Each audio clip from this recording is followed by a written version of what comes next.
Thank you for tuning in to another release roundup. This is the Pitch of Discontent, and I am Owen. There will be no Paige for this week's episode. She is currently halfway through our pregnancy. She is in the middle of the second trimester, so she's currently very exhausted, dealing with fatigue, and not really wanting to be on camera right now, which I think is perfectly fair.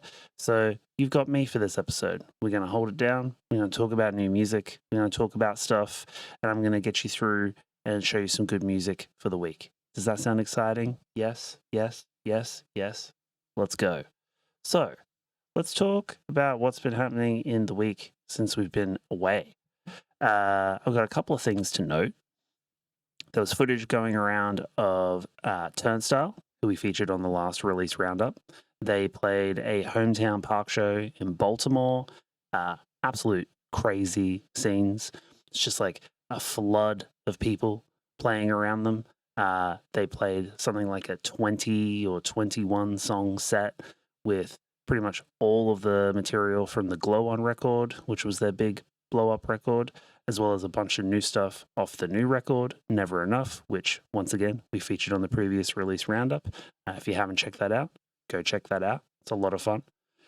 And yeah, I just think it's exciting and cool for a band like Turnstile, who have come from Baltimore hardcore, have come from, the hardcore punk underground, to level up, to achieve mainstream success, to be lauded as one of the great rock bands of the 21st century, but still be able to retain some of their roots, to be able to play, a free show in a public park and get thousands of people to show up and mosh and stage dive and have a sick time. And I just think if you care about this thing that we do, which is alternative music and hardcore punk and metal and all of the various subcultures that we're a part of, then you should be stoked by this, because it looked like a really, really fun time, and I'm kind of bummed that I wasn't there to enjoy it myself. So yeah, if you want to check out the full video, the entire set is up on Turnstile's YouTube channel, so you can go check that out. It fucking rocks. It's a really fun time. The other thing that we have to talk about, the new Sleep Token album dropped. Now look, if you're on social media, if you're on YouTube, if you're consuming any kind of music press of any kind, you have likely already seen takes about this record. You've likely already heard snippets of this record. You may even have opinions about this record. So I will just say I enjoyed Even in Arcadia. It was an anticipated album of mine. I've been following Sleep Token for a number of years. We've featured them on the show many times. Their 2023 record, Take Me Back to Eden, was one of our favorite records of that year. Paige is a massive Sleep Token fan, so it was definitely a record that we were anticipating that we were going to listen to. I think there are moments on it that I don't really care for, that are kind of superfluous, I would say, to my Sleep Token listening experience. There are songs on that record that I think are great and that I return to specifically to listen to, primarily on the back end, on side B of the record. There's like a 3-track run there, which I think is exceptional. But I also get that their whole shtick is not really for everyone. And this has been evidenced by two kind of main negative reviews of the record. The first one being the Needle Drop's Anthony Fantano dropping a full review for the record on his channel, giving it a light 2, womp womp, and basically calling it metal for Disney adults. So do I feel like that's a personal attack on my character as someone who is a Sleep Token enjoyer? Maybe. But I also think that if you get it and you enjoy it and you've been around those records kind of from the beginning, then this is kind of just a logical extension of that thing that you were already enjoying. So yeah, I'm not particularly offended by that. I'm certainly not a Disney adult. I will not take that kind of slander. But I still enjoy the record.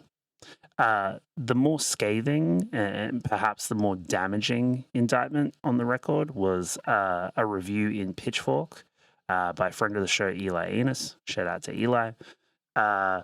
He went kind of all in on the record and had some particularly fucking harsh things to say about it. There's one line. Let me pull up the review here. Yeah. Fuck.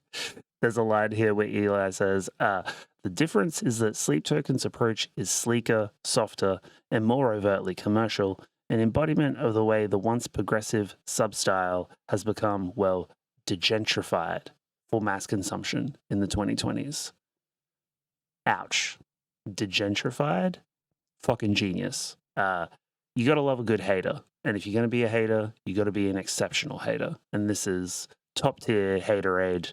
I laughed when I read this sentence out loud. I was like, holy shit. Yeah, look, it's not for everyone. And I can get that people can pick apart the sonic synthesis of what the band is doing. And by pulling from so many disparate subgenres and subcultures and styles and trying to fuse them together, they might be watering down elements from those subcultures. A lot of the critiques are, you know, Sleep Token isn't a real metal band because they don't have any riffs and it's not, there's no technical kind of mastery there. It's not like you're listening to Meshuggah with pop vocals or, you know, Tool riffs with pop vocals.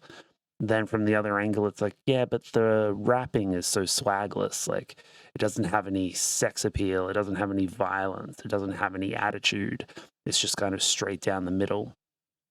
And that is true to a certain extent. I find myself reading these critiques and going, yeah, fair enough.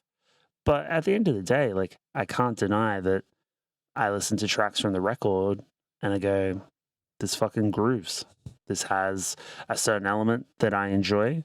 And, you know, I definitely enjoy more extreme metal. I enjoy very pop-centric records. So I'm across the whole spectrum of sounds and elements that Sleep Token are doing with their synthesis. I just happen to find the synthesis kind of appealing. But I will say, for the record, I understand the people that, you know, stand on being haters. And if that's their business, that's their business. I'm not here to yuck their yum.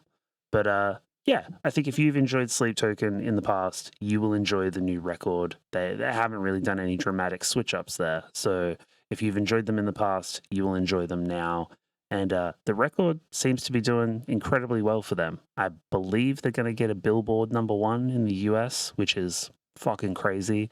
I believe they've already had a #1 record in the UK and perhaps also in Australia as well. So kind of smashing through most of the main Western markets in terms of record sales, which for a metal band or heavy band is kind of fucking crazy. And I think even that level of success deserves a certain element of respect, because if it acts as a gateway entry point for people to listen to Sleep Token, you know, for the first time, to hear a gent down-tuned guitar and go, oh, I fuck with this, and then squirrel their way off to listening to, you know, After the Burial or something, like, that's cool. That's a good thing. So, yeah. Check it out. Listen to it. See what you think. Who knows? Final thing I want to shout out is a record that dropped on Friday. Shout out to Blake for shooting this one across in my email inbox many weeks ago. I promised him that I would shout it out on the show, and I'm here fulfilling that promise. The band or outlet that Blake is a part of is called Cheapskate, and they have a new record which dropped on Friday called Remember You Will Die. It's super fun. This is catchy, fun, indie punk, very like tongue-in-cheek, self-released as well.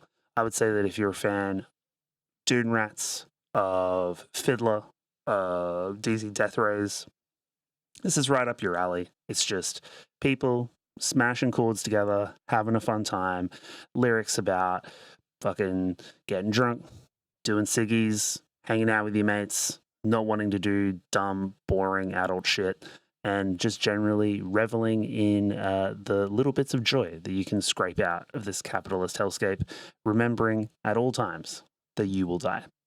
Go listen to that. It's Cheapskate, Remember You Will Die. Great record. Shout out again to Blake for shooting that through. You're a legend. I think that's all the stuff I wanted to shout out at the top of the show. I've got some banger tracks for you this week. It's a really good release roundup. Got some cool stuff. Feature album is off its fucking head. I can't wait to talk about it. So let's just get into the show.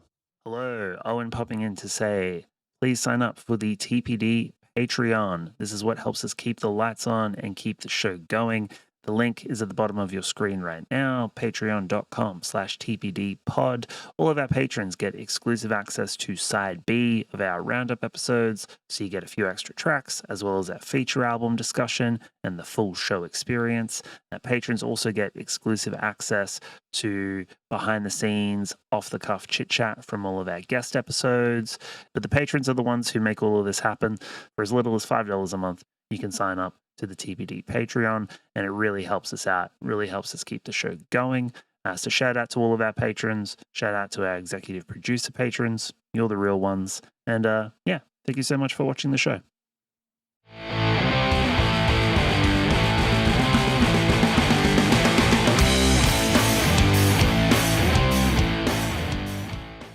And we're back. Okay, so while we're on the subject of talking about enigmatic groups with lots of online hype and the whole anonymity, masked singer type thing, a la Sleep Token, there's been another band that's been pulling together those same elements and getting a lot of hype from the same kind of sectors of music press. It's a post-hardcore outfit called President, and up until now, they haven't really unveiled any music. It's just a lot of teasers, just a lot of people being like, who is this band? Who are they? Are they a supergroup? What's the deal? The main thing is that for a new band to be featured on Download Festival kind of indicates that they must be people from previous bands, or at least know people in bands, to kind of jump the queue, so to speak, and get straight ahead onto a huge, national festival. So that definitely had people talking. They have now revealed their debut single, so we've actually got some music to listen to. It's called In the Name of the Father, and it is billed as a raw meditation on existential fear and the inevitability of death, with references to the King of Terrors. I'm not sure who that is or what that's about, but I have a cryptic kind of band statement that came out with the release of the single, so forgive the melodramatic theatrics here, but, quote, something has been stirring, a growing noise, a ripple through the republic of the underground. We called, you listened. Your curiosity, your questions, your conversation. We have witnessed it all. Here, we make our first proclamation. In the name of the Father, this is the first crack in the surface. This is your president. We'll be seeing you soon. Godspeed. Very self-serious, very Sleep Token-esque. I have seen some people compare the two and be like, what is it? Pray to Sleep Token, campaign for president, that kind of thing. So it's definitely hitting the right sweet spot for people that are into that kind of enigma and mystery, mystique. But let's have a listen to the single. I want to see what we think about it and maybe talk about who we think might be behind the group, behind the mask, if you will. So this is President, In the Name of the Father.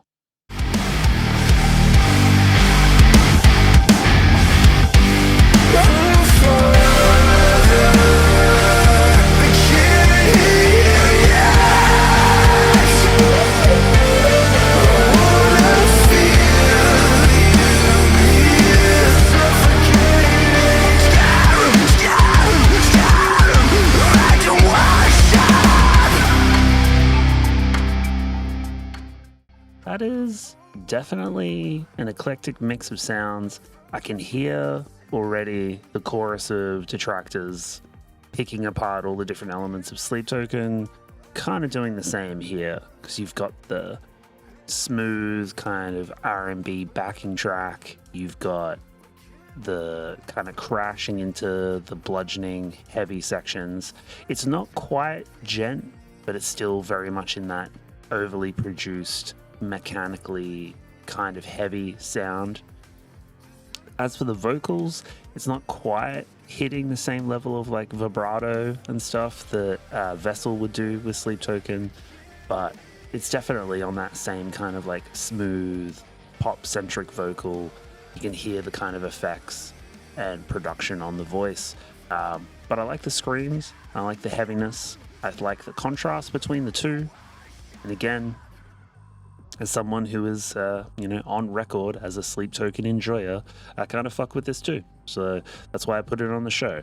But I've seen a lot of online hype and speculation regarding members. I've seen notable YouTube reactors kind of talk about this as potentially a like secret double album from Sleep Token, as if they're, creating a new persona and a new group to kind of beef or fight with Vessel and Sleep.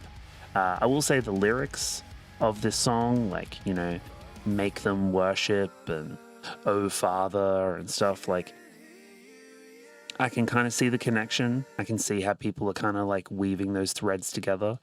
But I also found some details that kind of make it seem like that's not the case, or at least not that we would think. So the song is released via a label called King of Terrors. And in the UK, King of Terrors Limited is a registered company in London with Charles Robert Simpson listed as the director. For those who know, Charlie Simpson is formerly of the pop-punk act Busted, and he was also in a post-hardcore outfit called Fightstar. Now, Charlie was in Fightstar with Dan Hay, who is also in the band Gunship. So once Fightstar kind of stopped doing their thing, they splintered off and did the different kind of subgroups and stuff. I think they've recently just kind of reunited to play some shows, but I think fans have been asking for a new Fightstar record, and from the band and from the members, they were like, well, not yet. Like, we don't have any plans to do that. That's not happening. So is that the case because Charlie is doing President instead? Potentially. Another curious detail is that the UK trademark for President was registered under a company called Komaribi Entertainment Limited, which is another company owned by Charlie Simpson. So King of Terrors, it's featured in the publicity and the press marketing material for the single. The trademark for the band name all links back to one guy, and that guy was formerly in a post-hardcore band in the UK. I think that's fairly kind of done and dusted, but we'll see. There'll probably be some more details. Probably going to be some people on Reddit who are sleuthing much better than I am. I just read some articles and find tidbits that other people have bothered to find. But yeah, I think if this is Charlie, like, I enjoyed Fightstar. I thought Fightstar were a great band. So if this is his new venture, his new outlet, I think it's cool. And clearly there's a market for it. Just look at the success of Sleep Token. Just look at everything that we talked about before. So I think he can definitely kind of give it a go. Let's move on now to the next track for Side A in the release roundup this week. Very excited to talk about experimental UK punk outfit Maruja. They have announced their highly anticipated debut album. This one is called Pain to Power. It's not a Justice for the Damned record. This is a Maruja record. This one is coming out on September 12th through Music for Nations. Now, we featured the band back in 2024. They put out a track called Break the Tension, which we featured on the show. Super cool, experimental, jazz-infused, post-punk with like spoken word vocals. Super dark, sinister vibe, but also like kind of groovy at the same time. Super cool stuff. They also put out an EP earlier this year called Tir Nan Og, which Wikipedia tells me is an Irish name for the Celtic underworld. It's part of like Celtic mythology. And that EP came out in February. I believe it was mostly instrumental songs, whereas the band's main material is both that instrumental element with the spoken word kind of vocals over the top. The band have released a new single from Pain to Power, and that one came out last week. It's called Look Down on Us. And I have a quote about the lyrical themes of the song. So they say, quote, "Look down on us is a reflection of the times we live in." This is from frontman Harry Wilkinson. The first half of the song paints a grotesque and vivid picture of the super wealthy and the impact they have on our culture. The second half is about the need to come together in solidarity and embrace love as a wider community, especially in times of oppression. The song ends full circle, arcing back to where it all began as a reminder to the listener of the struggle from which it came and the struggle that still remains. Hell yeah. Solidarity, communism, let's fucking go. We hate the wealthy, don't we, folks? We hate oppression, right? Right? Yes? All right, let's have a listen to the track, and then we can kind of talk about it on the back end. This is Maruja, Look Down on Us. Through the smoke, the fire breathing, leave you nothing but this severed what? The red paws, bludgeon in the truth. Tepid and it's flaky, evidence and proof. Politicians snaky, stuck inside a loop. When it's money over minds, there will never be a truth. They look down on us. Look down on us. They look down on us. Ugh, man, chills. That song is so fucking good, and easily my favorite Maruja song that I've heard to date.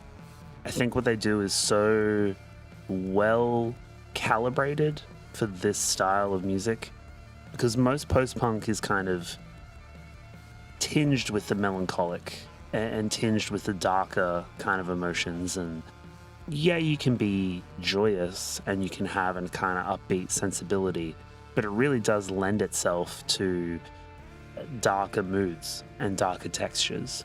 And I think what Maruja do is so perfect, because the saxophone element kind of acts as like this secondary consciousness that kind of like glides over the top of the instrumental. So the guitars and the rhythms are providing this kind of like chaotic kind of undercurrent, this sense of dynamic contrast, right? And then the saxophone is kind of this flitting, very fast-paced, rapidly changing, oscillating kind of tone that reflects the kind of like nervous tension that's woven throughout the entire track. And as you're sitting there listening to the lyrics and you're listening to this idea of, you know, people looking down on you, thinking that you're lesser, denying you your humanity, the saxophone just starts to kind of like penetrate your mind and your thinking. It's kind of like worming its way in there and kind of allowing the rest of the mood of the song to kind of like slowly seep in. And I think for a song as long as that is, you know, composition wise, it's like an almost 10-minute song. The way that they're able to kind of have the first act as like a concise 3.5 minute track, then kind of drop into this very like post-rock kind of like mellow, subdued atmosphere, and then slowly resolve those elements, bring things back.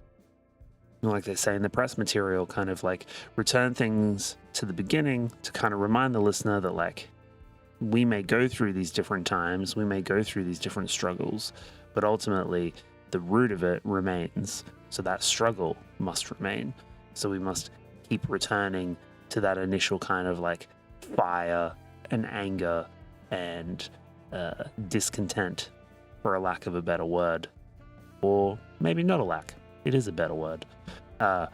Incredible single, I think, to come from the band's debut record. They've already put out a bunch of EPs. They've already kind of spread, you know, their kind of like artistic talent, flex their muscles in a bunch of different directions. They've shown that they can put together a cohesive project. So I think knowing that they're aiming for a record and an LP, the first kind of like full body of work. It's an incredible single. Not entirely sure of the track listing, whether it's going to be at the start of side A, side B, in the middle, no idea. But I think as a statement of intent for what the album will be and what the band are willing to do on the record, phenomenal. Absolutely phenomenal. I think it's an incredible song and kind of hypnotic. I just want to listen to it again. It's fucking unreal. Let's move on for another track on side A for this release roundup. I have a band called Coach Party, who are from the Isle of Wight, also in the UK. They have announced their sophomore album. This one is called Caramel. It's arriving on September 26th through Chess Club Records. We featured this band on the show before. Shout out to my friend Pete, who runs PR and publicity for the band, for shooting this over. Pete's a legend. The latest record from Coach Party is billed as, quote, a celebration of the genuine human connection we find on the other side of those truths and shared experiences. It's a really, really fun track. It's a bit of a femme anthem, so slight bummer that Paige isn't here to kind of like, you know, tell you what the fuck is up. But I would never speak for the girlies, but I will say that this is a banger and definitely a femme anthem. Frontwoman Jess Eastwood is kind of saying, you know, where the fuck are my girls throughout the track. It's very hypnotic. And the music video is particularly fun. It's kind of reimagining one of the band's shows at a retreat called Club Caramel, which is billed as a place where people can let go, explore different sides of themselves, and feel completely free. This kind of like, you know, hedonistic utopia, I guess, is what I would say. I have a quote here from Jess Eastwood about the track. She says, this track, Girls, it's mosh inciting. It's a live hype song along the lines of, for the next 3 minutes, whoever you are, you're all my girls, and you're all going to fucking mosh. When it's over, you can go back to being whoever you usually are, but for right now, you're going to let loose. You're going to have fun. I think that's a great kind of theme to throw out there because, you know, the girlies be having fun. The girlies do want to mosh. They want to have a good time. So let's have a listen to the song. You can tell me what you think about it. This is Coach Party, Girls.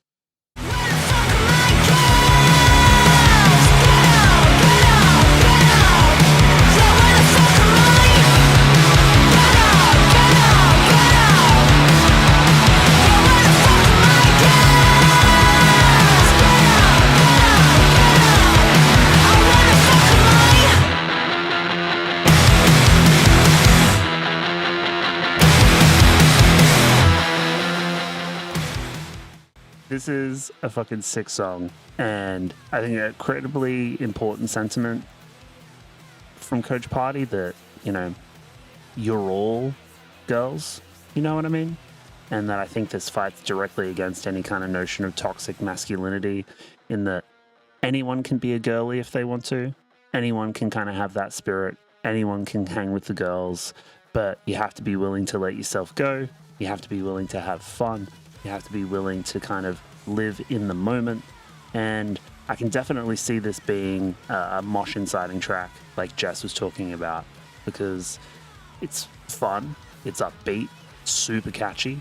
There's a little bit in there about putting your hands on your hips, doing a little like rodeo kind of like lion dance bit.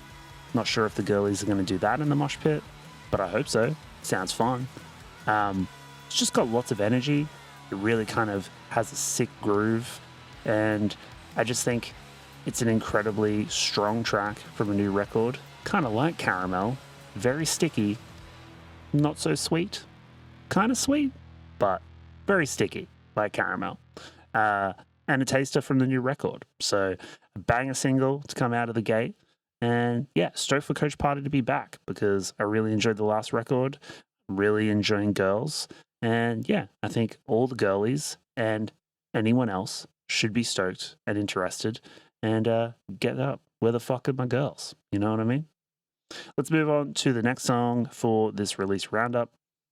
Shout out to Josh from Gold Coast hardcore crew Consequence for sending this one over.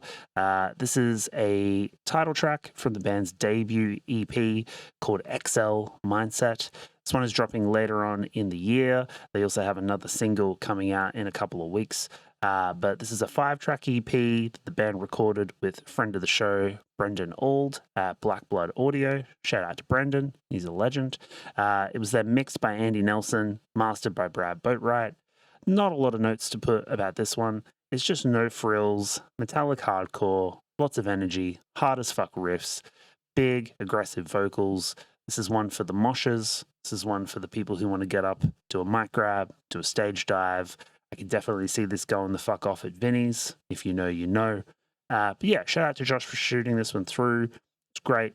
I love the EP. I love this as a taster for people to kind of know what the fuck is up and know what the vibe is. Let's have a listen. This is Consequence, XL Mindset.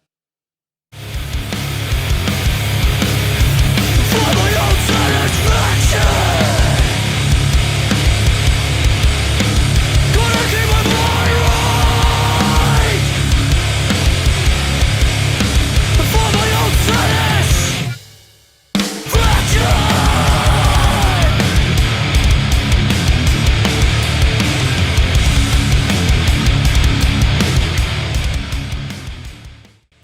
Hell yeah. Absolute ripper track from Consequence. I think they know exactly what they're doing. I feel like if you've been a fan of metallic hardcore for the last, I don't know, 4 decades, there's something in there for you to love. Great riffs, great vocal tone, the little like 2-step switch up section in the mid section there. So sick. I just think they're doing exactly what they want to do, not trying to fucking rewrite the rule book. It's just no frills, hardcore, heavy, and I think people have been kind of sleeping on the Gold Coast for a while. You know, as someone who lived in Brisbane for a long time, spent a couple of years on the Gold Coast living in Coolangatta before we moved down here to Melbourne. You know, the Gold Coast has a really, really healthy scene. You know, we would go to shows at Vinny's on the Gold Coast, tiny little shitty dive bar room, but great stage, really, really sick shows with lots of energy. It doesn't matter whether it's a small Gold Coast band or a big band like Speed rolling through. You know, people would always show up. The shows would always be sick. The staff and the venue are great.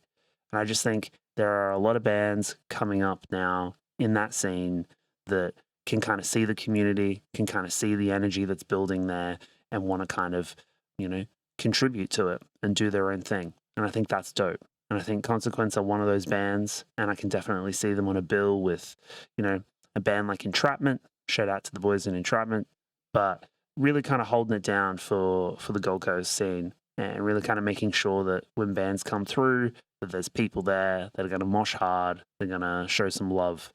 And I can't wait for people to hear this EP. If you enjoyed that taster for XL Mindset, go follow the band, go check them out.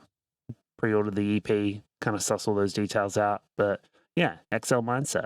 It is what it is. Let's move on now to the final track for Side A this week. Very excited to talk about this one. We have a track from post-hardcore luminaries La Dispute. They have announced their first album in 6 years. Crazy. This one is called No One Was Driving the Car. It's dropping on September 5th through Epitaph. This record was self-produced by the band, and the album is heavily inspired by writer and director Paul Schrader's 2017 psychological thriller First Reformed. If you've seen that film, that would give you some pause and some curious notes. I'm not going to spoil it. Go watch it. No One Was Driving the Car grapples with, quote, the malaise in the shadow of the looming apocalypse, which has noticeably been worsened, by the advancement of tech.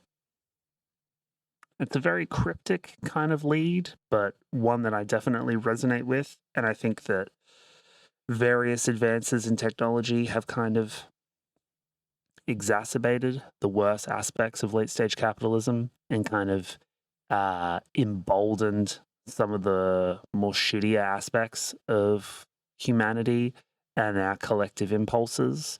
So I can certainly kind of pick up on the frequency that La Dispute are picking up on with that. The title also comes from a quote that a police officer said, and vocalist Jordan Dreyer read about it in a news article, and it involved a self-driving Tesla that crashed and killed someone. And the absurdity of that, and the idea that no one was driving the car, no one was behind the wheel, kind of raises these questions about control and agency, and kind of who is directing this thing that we're all living through right now. Is anyone behind the wheel? Is there anyone, directing the invisible hand of the free market of capitalism and all of these things that people can kind of collectively agree suck, but yet we do them and we grit and bear through them anyway? Interesting. Much to think about. Elon Musk tweet concerning. The band have released the first act of the album, which consists of 3 songs. You have I Shaved My Head, Man with Hands and Ankles Bound, and Auto Fiction Detail. The rest of the album will follow in subsequent acts until its conclusion in September, when people will have the full album to listen to. I've already heard Act 1, obviously. It's incredible. Can't play you all 3 songs. Well, I could. It is my show, but I'm not going to. I'm just going to play you the first of the first act, the first song. So this is La Dispute, I Shaved My Head. River lowered, fistfuls of hair falling softly down to the floor for you. If you cried for a minute when I did like a child who saw their father for the first time with a shaven face,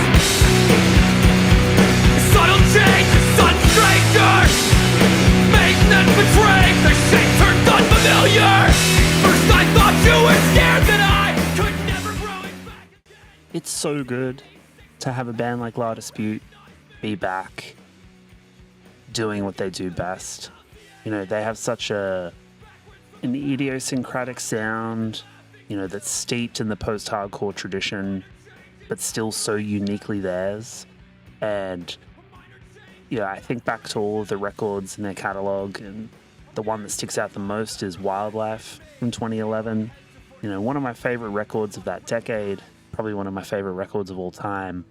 And just the way that Jordan's lyrics convey this depth and richness of storytelling, but the way the rest of the band can kind of swiftly carry that through so many instrumental moods, all of that is present on this song. And knowing that so much of No One Was Driving the Car is informed by First Reformed, which is maybe one of my favorite Paul Schrader films, in all of its complexity and inherent kind of messiness, is incredibly inspiring to me. And I think I resonate with so many of the themes, not just in this song, but in the first act of singles that we've got, and just in the whole sentiment of the record that, so many times you look out at the world and you see all these fucked up things that happen, and you just think, who is doing this?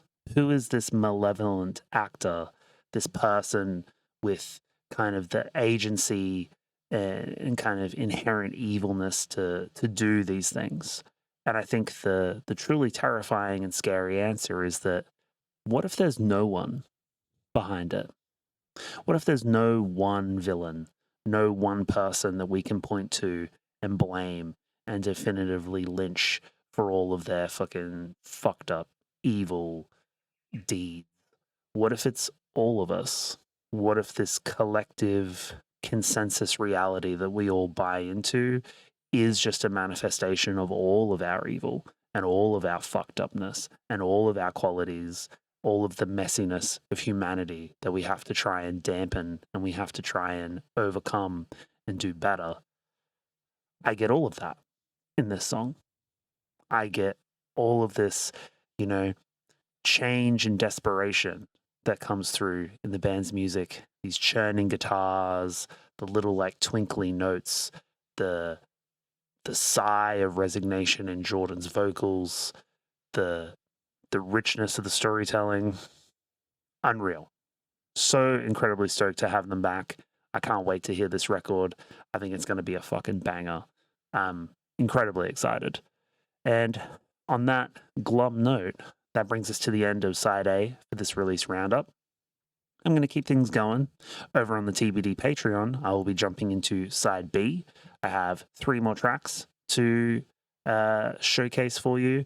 I also have an incredible feature album, which I highly suggest you come over and listen to and hear me talk about because, excuse me, I'm going to say some very nice things. But if you're not already part of the TPD Patreon, you can sign up for as little as $5 a month. It's patreon.com/TPDpod. Got to get it right. But yeah, I'll be doing the rest of the show over there. You should come join us. It's going to be a lot of fun. And if not, I will see you on the next release roundup. Thanks for rocking with me. Catch you later. See ya.